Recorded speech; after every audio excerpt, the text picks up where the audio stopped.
कहानी की शुरुआत होती है किम से। किम एक यूट्यूबर थी और बेहतरीन कहानियों की तलाश में निकली हुई थी। उसे पता चलता है कि पास ही के रेलवे स्टेशन में बहुत ही अजीबोगरीब वाक़ये हुए थे। जिस तरह लोगों का गायब हो जाना, मर जाना, और वो इन सब के बारे में जानना चाहती थी ताकि इन पर वीडियो बनाकर वो अच्छे पैसे कमा सके। लेकिन जब वो स्टेशन मास्टर के पास जाती हैं तो स्टेशन मास्टर ऐसी कोई भी कहानी बताने से मना कर देते हैं, क्योंकि उन्हें लगता था कि ऐसा करना खतरनाक हो सकता है। लेकिन यहाँ किम उन्हें एक इंटेक वॉइस देकर कहानियाँ सुनने के लिए मना लेती है, क्योंकि वो जानती थी कि स्टेशन मास्टर को इंटेक चीज़ें बहुत ज़्यादा पसंद हैं। स्टेशन मास्टर उसे एक यंग लड़की की कहानी सुनाना शुरू करते हैं जिसने रिसेंटली ही कॉलेज ज्वाइन किया था, लेकिन कॉलेज जाते ही वो बुरे दोस्तों में बैठने लगा। उसके अंदर बुरी आदतें पैदा हो गई और वो एक ड्रग एडिक्ट बन गया। उसके साथ साथ लोगों को तंग करना अब उसके लिए आम हो चुका था। वो रोज़ इसी स्टेशन की ट्रेन से सफ़र किया करता था। एक दिन जैसे ही वो हमेशा की तरह नशे में धुत लोगों को तंग कर रहा था, तभी उसने नोटिस किया कि ट्रेन में एक लड़की थी जो अपना सर बार बार ट्रेन की दीवार पर मारकर अपने आप को जख्मी करने की कोशिश कर रही थी। ये लड़का उसे देखकर थोड़ा हैरान तो होता है, पर उसे कुछ नहीं बोलता और अपना स्टेशन आने पर चला जाता है।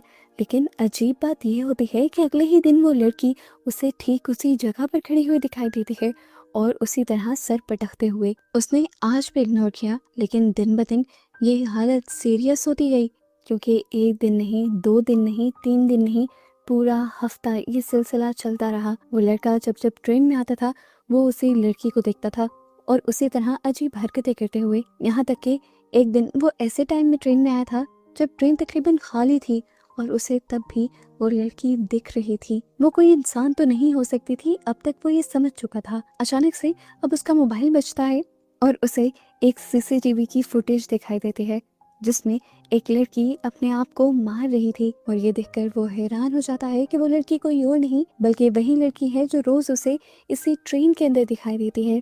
और ज्यादा शौक उसे तब लगा था जब उसने सीसीटीवी फुटेज में डेट देखी थी। ये फुटेज ज्यादा पुरानी नहीं, आज से 1 महीना पुरानी थी। सच्चाई जानने के बाद, इससे पहले कि वो डर कर ट्रेन से उतर जाता है या दूसरे कंपार्टमेंट में जाता, वो लड़की अचानक से उसके सामने आ जाती है। ये लड़का उसे देखकर गिर जाता है। अचानक उसके पास कोई चीज जोर से आकर गिरती है और जब वो उठकर देखता है तो वो उसी लड़की का कटा हुआ सर था, जिसे देखकर वो बहुत ज्यादा डर जाता है और यहाँ से भागने की कोशिश कर ही रहा होता है कि वो लड़की उसके ऊपर हमला कर देती है और अचानक से उसकी आँख खुल जाती है। वो देखता है कि इस टाइम वो ट्रेन में ही बैठा हुआ था और उसे लगता है कि जो कुछ उसने देखा वो सिर्फ उसका एक सपना है, लेकिन ये सच नहीं था।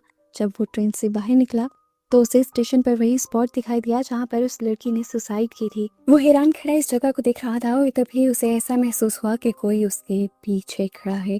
समझने में उसे देर नहीं लगी कि ये कौन हो सकता है। ये वही घोस्ट थी जो अगले ही सेकंड उसे खींचकर मौत की वादी में ले जाती है। और इसी के साथ इस लड़की की कहानी यहाँ पर ख़त्म होती है। किम को ये कहानी बहुत अच्छी लगती है और किम इस कहानी को अपने यूट्यूब चैनल पर पब्लिश करने का फैसला कर लेती है। अब इस कहानी के अपलोड करने के बाद भी कुछ खास व्यूज़ और सब्सक्राइबर्स किम के पास आते नहीं हैं और इस तरह उसी के ऑफिस में काम करने वाली एक और लड़की जिसके 1 मिलियन सब्सक्राइबर्स थे, वो उसे बहुत बुली कहती है और कहती है कि ये सब तुम्हारे बस का काम नहीं है। किम को ये सब सोचकर बहुत ज़्यादा बुरा लगता है और वो फैसला करती है कि आज से वो ज़्यादा वीडियो बनाएगी और जल्द ही अपने सब्सक्राइबर्स को पूरा करेगी। वो दोबारा स्टेशन मास्टर के पास जाती है और उनसे नई नई कहानियाँ पूछने लगती है। हालांकि स्टेशन मास्टर नहीं चाहते थे उसको और कहानियाँ बताना, लेकिन किम का रोना देखकर उन्हें भी तरस आ जाता है और वो उसे एक और कहानी सुनाने के लिए मान जाते हैं। ये कहानी थी एक लड़की की जिससे स्कूल में कोई भी दोस्ती नहीं करता था। कोई वजह भी नहीं बताता था उसे, लेकिन उसे वजह पता थी। उसे लगता था कि उसकी नाक अच्छी नहीं है, इसलिए उससे कोई दोस्ती नहीं करता। वो अपनी नाक को बदलवाना चाहती थी, पर ऐसा वो कर भी नहीं सकती थी।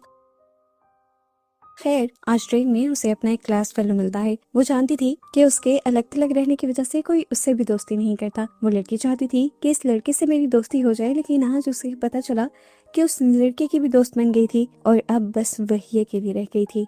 ये इनसिक्योरिटी उसे और भी ज्यादा हो जाती है और तभी हम इसी दौरान इसी ट्रेन के अंदर एक मुंह पर पट्टी लगी हुई इंसान को देखते हैं। इस लड़की के मुंह पर नाक नहीं थी।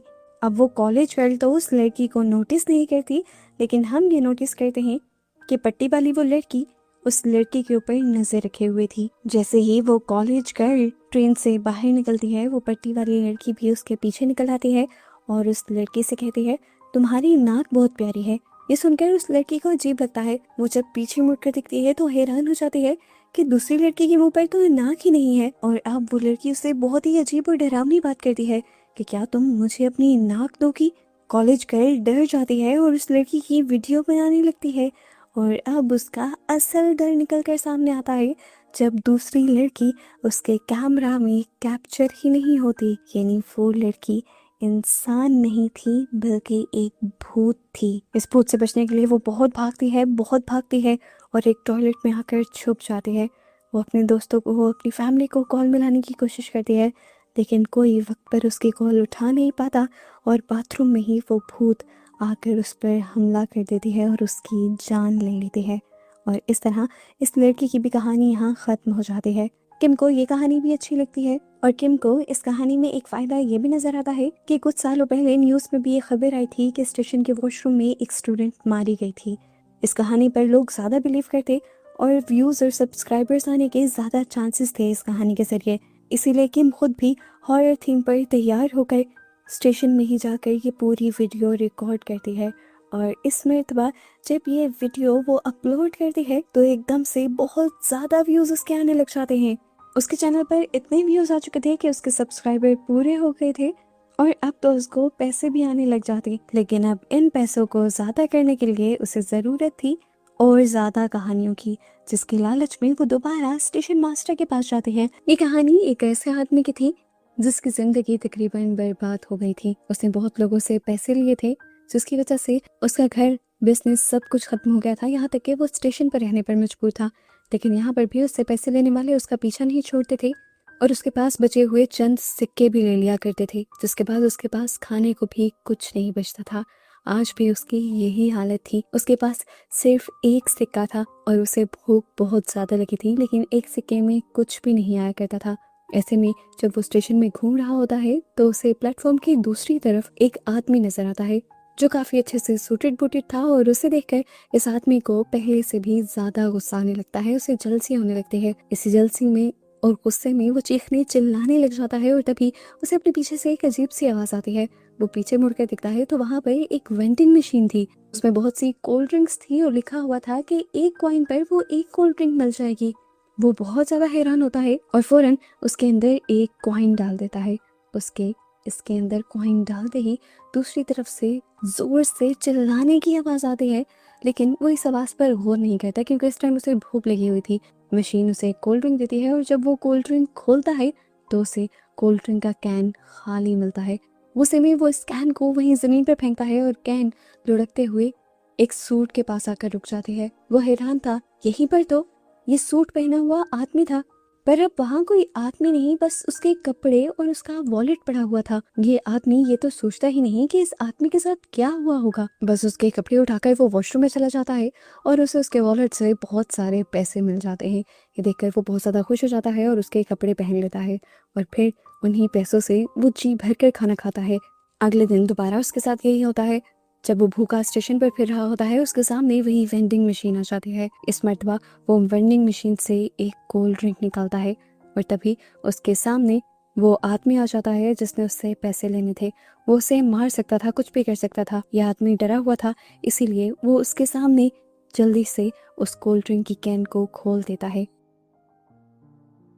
कोल्ड ड्रिंक आज भी खाली निकलती है, लेकिन कल वाले आदमी की तरह ही इस कोल्ड ड्रिंक के कैन के खुलते ही वो आदमी चिल्लाता है और फिर उसका पूरा जिस्म गायब हो जाता है और यहाँ रह जाते हैं तो बस उसके कपड़े।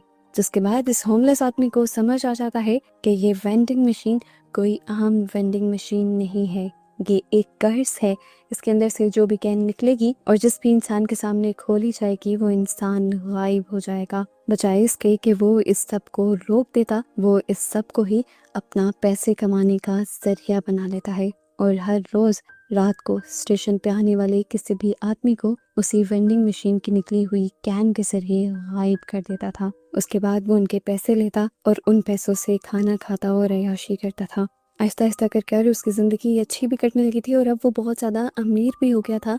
लेकिन उसकी लालच तो खत्म होने का नाम ही नहीं ले रही थी। आज जब वो एक नया शिकार करने के लिए स्टेशन के अंदर आता है तो वो दूसरे प्लेटफॉर्म पे आ जाता है। ये वो प्लेटफॉर्म था जहाँ कभी सबसे पहले उसने अपने पहले शिकार को देखा था। प्लेटफॉर्म के दूसरी तरफ वो अपने होमलेस हुलिये को देखता है, अपने पास्ट को देखता है। उसका पास्ट इस टाइम वो कैन खोलने लगा था और इस टाइम इस आदमी को समझ आ जाती है कि वो कर्ज जिससे उसने लोगों की जान ली थी और इतना पैसा कमाया था, उस कर्ज की कीमत आज उसे भी चुकानी पड़ रही थी। और इस कर्ज की कीमत थी उसका अपना आप। जैसे ही उसका पास्ट वाला रूप वो कैन खोलता है तो आज ये आदमी गायब हो जाता है। यानी पहले भी दिन उस होमलेस आदमी ने किसी और को नहीं बल्कि अपने फ्यूचर वर्जन को ही मारा था और इसी तरह से उसने कुछ अरसा अच्छा और बेहतर गुजारा था। अब इन दोनों का ये लूप चलने वाला था। वो होमलेस वर्जन बार बार अपने फ्यूचर वर्जन को मारेगा, कुछ दिन अच्छे गुजारेगा और फिर वहीं पर आकर खड़ा हो जाएगा। और ऐसे ही इनकी ये भयानक सी एंडिंग चलती रहेगी। किम को ये भी कहानी बहुत ज़्यादा पसंद आती है और वो इसे भी पब्लिश कर देती है। इस कहानी के बाद तो अचानक से किम के व्यूज़ बहुत ज़्यादा बढ़ जाते हैं और उसके 100K सब्सक्राइबर्स भी हो जाते हैं। वो जब ऑफिस आती है तो उसके सभी दोस्त और कलीग्स मिलकर उसके लिए एक शानदार पार्टी रखते हैं और वो इस पार्टी से बहुत ज़्यादा सरप्राइज हो जाती है और खुश भी होती है। जबकि उसकी दूसरी कलीग लीना, जिसके 1 मिलियन सब्सक्राइबर्स थे, वो इस सब को देखकर काफ़ी ज़्यादा जेलस होने लग जाती है, क्योंकि कभी उसके लिए किसी ने भी ऐसा नहीं किया था। खैर, कोई भी उस लड़की के ऊपर ज़्यादा ध्यान नहीं देता। किम इस टाइम बहुत ज़्यादा खुश थी। वो अपने बढ़ते व्यूज़ को देखती थी और रोज़ कमेंट्स भी पढ़ा करती थी। लेकिन आज वीडियो के नीचे बहुत ही अजीब सा कमेंट था। बार बार एक लड़की ने हर वीडियो के नीचे एक कमेंट किया हुआ था कि तुम इस वीडियोस को डिलीट कर दो, ये वीडियोस श्राप है। वो स्टेशन श्राप है जहाँ की कहानियाँ तुम बता रही हो। लोगों को स्टेशन के बारे में पता नहीं चलना चाहिए। अगर तुम्हें इन बातों पर यकीन नहीं आ रहा तो मुझसे आकर मिलो। इतने सारे ऐसे कमेंट्स के बाद किम ज़रा सा डर जाती है और उस लड़की से मिलने का फैसला कर लेती है। वो लड़की किम से मिलने के लिए एक रेस्टोरेंट में आती है और इस टाइम वो बहुत ज़्यादा डरी हुई थी। उसने अपने आप को भी पूरी तरह कवर किया हुआ था और वो लड़की किम को बताती है कि वो स्टेशन असल में एक रेलवे स्टेशन नहीं बल्कि जहन्नुम का एक रास्ता है। सालों पहले वहाँ पर एक कल्ट था, ऐसा कल्ट जो शैतान की पूजा किया करते थे। कल्ट का लीडर इन लोगों से ऊट पटांग के काम करवाया करता था, शैतान को सेक्रीफाइस दिया करता था और फिर एक दिन कल्ट के सभी लोगों ने अपने लीडर के कहने पर अपनी भी जान दे दी और माना ये जाता है कि उन सब की सोल्स आज भी उसी स्टेशन के अंदर घूम रही हैं। बाद में जब उस जगह स्टेशन बना तो कुछ भी ठीक नहीं रहा। जो लोग उस स्टेशन के अंदर जाते थे जल्द ही उन शैतानी लोगों का शिकार बन जाया करते थे। वो लड़की किम को वार्न करती है कि तुम इस स्टेशन के बारे में सारी वीडियोस डिलीट कर दो, क्योंकि अगर लोगों ने वीडियोस देखी तो लोग ज़्यादा उस स्टेशन पर जाएंगे और ज़्यादा लोग शैतान और शैतान के लोगों का शिकार बन जाएंगे।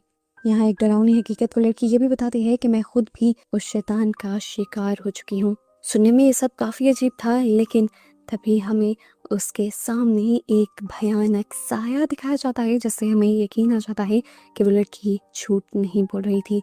वो लड़की डरते हुए यहाँ से भाग जाती है और किम कंफ्यूज रह जाती है क्योंकि उसे तो पीछे कुछ नजर नहीं आया था। अब स्टेशन के जरिए किम अपने ऑफिस पहुंच जाती है और यही सोचने लग जाती है कि क्या उसे ये वीडियोस डिलीट कर देने चाहिए, क्या उसे अपना चैनल छोड़ देना चाहिए। अभी वो इन सारी चीज़ों के बारे में सोच रही थी कि तभी वो देखती है कि जिस लड़की को वो पसंद करती थी, जो लड़का उसका दोस्त था, वो दूसरे यूट्यूबर के साथ बातें कर रहा था। वो उसके करीब जा रहा था और ये देखकर किम को गुस्सा आ जाता है और इसे गुस्से में वो फैसला कर लेती है कि वो भी अपना चैनल इतना बड़ा करेगी कि उसके भी 1 मिलियन सब्सक्राइबर्स हो जाएंगे। इसी गुस्से में अब वो दोबारा उसी स्टेशन मास्टर के पास जाती है और उन्हें कहती है कि मुझे बहुत सारी कहानियाँ सुनाई, मुझे बहुत सारी वीडियोस बनानी है। और आज भी स्टेशन मास्टर दोबारा उसे वार्न करते हैं कि तुम्हारे पास बहुत पैसे आ चुके हैं, तुम्हारे चैनल को बहुत ज़्यादा पहचान मिल चुकी है और अब इस स्टेशन का पीछा छोड़ दो। लेकिन जब किम अपनी जिद से पीछे नहीं हटती तो स्टेशन मास्टर उसे एक लड़की की कहानी सुनाना शुरू करते हैं जो उसी की तरह एक यूट्यूबर थी। और यहाँ एक बहुत बड़ा ट्विस्ट ये भी रिवील होता है कि इस टाइम स्टेशन मास्टर जिस लड़की की कहानी सुनाने जा रहे थे वो कोई और नहीं बल्कि किम की ही कलीग लीना थी। इस बात का किम को भी अंदाजा नहीं था। लीना रोज इस स्टेशन में आकर वीडियोस बनाया करती थी और उन्हें अपलोड किया करती थी। एक दिन ऐसे ही वीडियोस बनाते बनाते उसका हाथ एक अजीब से हैंडल पर लग जाता है, जिसके बाद उसे बहुत दर्द होता है। उसका हाथ जख्मी होने लग जाता है और धीरे धीरे उसकी ये इन्फेक्शन बढ़ने लगती है। कभी उसके हाथ से खून निकलने लग जाया करता था, कभी उसे बुखार रहने लगता था और कभी कभार तो उसके नाक, मुंह और दांतों से भी खून आया करता था। लीना इस चीज को ज्यादा ध्यान नहीं दे रही थी। उसका ध्यान बिल्कुल अपने चैनल पर था, क्योंकि हर रोज इस स्टेशन पर आने के बाद जब भी वो वीडियो बनाया करती थी तो उसके बहुत सारे सब्सक्राइबर्स आते थे। इसीलिए उसने कभी इस स्टेशन पर आना छोड़ा ही नहीं और अपनी दुनिया में मगन रहकर सारे बुरे काम भी करती रही, जिसमें किम को नीचा दिखाना भी था। जब उसकी इन्फेक्शन एक हद से ज़्यादा बढ़ गई तो उसने डॉक्टर को दिखाया। डॉक्टर्स को भी उसकी बीमारी समझ नहीं आई और एक दिन जब वो सुबह सोकर उठी तो उसने देखा कि उसके हाथ के जख्मों में से फूल निकल आए थे। अचानक से वो फूल बढ़ बढ़ कर बेलें बनने लग जाती हैं और वही फूल जो उसके जिस्म से निकले थे वो उसकी जान ले लेते हैं। स्टेशन मास्टर ये कहानी किम को सुना रहे थे और किम को ये कहानी इतनी ज़्यादा पसंद नहीं आती कि वो इसे अपने यूट्यूब पर पब्लिश करे। किम को एक बहुत बड़ी कहानी चाहिए थी जिससे अचानक से बहुत सारे सब्सक्राइबर्स आ जाते। फिर उसे उस लड़की की बात याद आती है कि स्टेशन पहले एक डीमन का टेम्पल हुआ करता था, एक कल्ट हुआ करता था। वो उससे पूछती है कि क्या ये कहानी सच है, अगर मैं ये कहानी पब्लिश करूं तो। अब वो स्टेशन मास्टर उसे अजीब सी नजरों से देखते हैं और कहते हैं, एक और भयानक हकीकत बताऊं, उस कल्ट का लीडर आज भी इस स्टेशन में जिंदा है और अगर तुम उससे मिलना चाहती हो और उसकी वीडियो बनाना चाहती हो तो आज रात 3 बजे स्टेशन में आ जाना। किम की लालच अब बढ़ने लगती है, क्योंकि वो जानती थी कि अगर उसने ये वीडियो बना ली और किसी कल्ट के लीडर को अपनी वीडियो में दिखा दिया तो वो रातों रात सेलिब्रिटी बन जाएगी। जिस दौरान किम स्टेशन मास्टर से बात कर रही थी, दूसरी तरफ उसी दौरान कुछ पुलिस ऑफिसर्स किम के बारे में इन्वेस्टिगेशन करते हुए आ जाते हैं। किम का दोस्त पुलिस ऑफिसर से पूछता है कि आखिर किम ने किया क्या है, तो ये ऑफिसर्स बताते हैं कि किम की वीडियो में एक स्टेशन मास्टर की आवाज़ है और हमें उस स्टेशन मास्टर का पता चलाना है, क्योंकि वो स्टेशन मास्टर पिछले कई सालों से गायब है। सीन कट होता है और दूसरी तरफ हमें किम को दिखाया जाता है जो स्टेशन में आ गई थी, पर अब उसे स्टेशन मास्टर नहीं मिल रहे थे। चलते चलते उसे एक अजीब सी आवाज़ आती है जो कि एक वॉकी टॉकी से आ रही थी। वो वॉकी टॉकी जब उठाती है तो दूसरी तरफ से स्टेशन मास्टर उससे इस वॉकी टॉकी के जरिए बात करने लगते हैं और बताते हैं कि जब तुम पहली बार मेरे पास आई थी मुझे तभी अंदाज़ा हो गया था कि तुम यहाँ तक भी पहुँच जाओगी, और आज जब मैं तुम्हें एक नई कहानी सुनाऊंगा तब तुम्हें पता चलेगा कि असल हॉरर स्टोरी होती क्या है और असल डर होता क्या है। ये स्टेशन मास्टर कहानी आगे बढ़ाता है और बताता है कि ये कहानी मेरी और मेरे दोस्त की है, जिनकी नई नई ड्यूटी कुछ अर्सा पहले इसी स्टेशन में लगी थी। जब से हम इस स्टेशन में आए थे बहुत सारे यूट्यूबर्स आकर हमें कहानियों के लिए तंग किया करते थे, जबकि हम कुछ नहीं जानते थे कि स्टेशन में क्या क्या हुआ। एक दिन जब मैं अपनी ड्यूटी दे रहा था तभी मैंने सीसीटीवी पे देखा कि एक ट्रेन टनल के पास कोई खड़ा हुआ है। मुझे लगा कि कोई यूट्यूबर होगा, क्योंकि इस स्टेशन में